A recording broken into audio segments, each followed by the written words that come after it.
महानुभाव पंथाच्या पवित्र लीळाचरित्र ग्रंथातील पूर्वार्धातील 122 क्रमांकाची लीळा आपल्याला आज एका विलक्षण स्थळी घेऊन जाते। वडनेर भोजन म्हणजेच उत्तरेश्वर, तालुका अचलपूर, जिल्हा अमरावती। ही लीळा आहे वैर समाप्तीची आणि करुणेच्या विजयाची। एके दिवशी संध्याकाळच्या वेळी सर्वज्ञ श्री चक्रधर स्वामी उत्तरेश्वराच्या मंदिराजवळ आले। त्याच वेळी मंदिरातील पुजारी धूपारती करून बाहेर पडत होता। वाटेत त्याची स्वामींशी भेट झाली।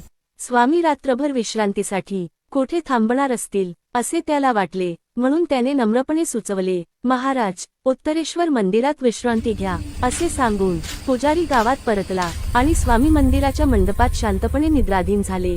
रात्री गावाची वेस बंद झाली, कुलूप लागले आणि सर्वत्र शांतता पसरली। पुजारी पण झोपी गेला, परंतु झोपेत असताना पुजाऱ्याला अचानक आठवले, देवाच्या मंदिरात 2 सर्प राहतात आणि त्यांच्यात वैर आहे हे सांगायचे आपण विसरलो। या विचाराने तो अस्वस्थ झाला। स्वामींना काही झाले नसेल ना, सर्पांनी त्रास दिला नसेल ना? तो घाबरून उठला, पण गावाची वेस बंद होती, तो जाऊ शकला नाही।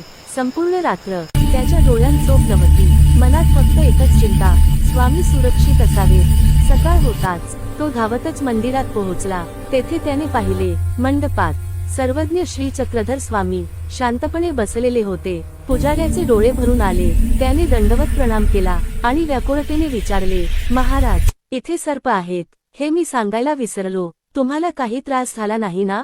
स्वामी शांतपणे म्हणाले, रात्री दोन्ही साप मंडपाच्या छतावर फिरू लागले, त्या दोन्ही सर्पांचे भांडण सुरू झाले आणि अचानक माझ्या छातीवर पडले। हे ऐकून पुजारी हादरला। मग महाराज काय केलेत?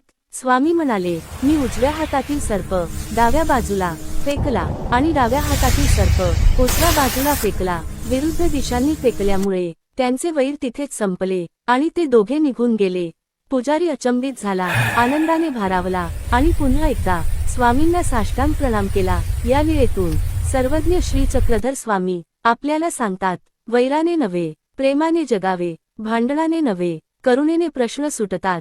आणि म्हणूनच वडनेर भुजंग येथील ही पूर्वार्धातील 122 क्रमांकाची लीळा आपल्याला समाधान आणि शांतीचा मार्ग दाखवते। हाच सर्वज्ञ श्री चक्रधर स्वामींचा महानुभाव पंथ।